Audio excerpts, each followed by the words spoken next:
Guys অনেক শখ আছিল জামাইরে নিয়ে এই দোলনায় বসবো, কিন্তু এখন আরেকটা বেডি বয়ে রয়েছে। এখন আমি কেমনে হারে কমু যে আপনি সরেন আমার জামাইরে নিয়ে বসবো, বলবো?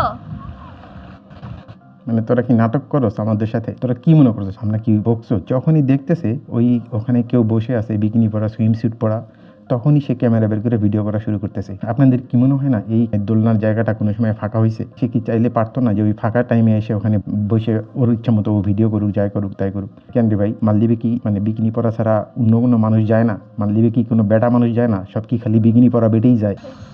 গাইস মালদ্বীপে হচ্ছে এরকম দোলনা থাকেই, মানে একদম সমুদ্রের মাঝখানে দোলনা। তো এখন আমি দোলনায় উঠছি, কিন্তু আমার ধাক্কা দেওয়ার মতো কেউ নেই। কে ধাক্কা দিবে বলেন তো? এই জন্য বিশ্বাস কর, আমি যদি ওখানে থাকতাম আমি তোরা ধাক্কা দিয়ে পানিতে চুবাইতাম। লিটারেলি ইচ্ছা করে যখনই দেখতেছে ব্যাকগ্রাউন্ডে বিকিনি পরা কেউ ঘোরাফেরা করতেছে, তখনই সে ক্যামেরা বের করে ভিডিও করা শুরু করে দিতেছে। ওর ধারণা যে কেউ কিছু বুঝতেছে না, অসভ্য কথা।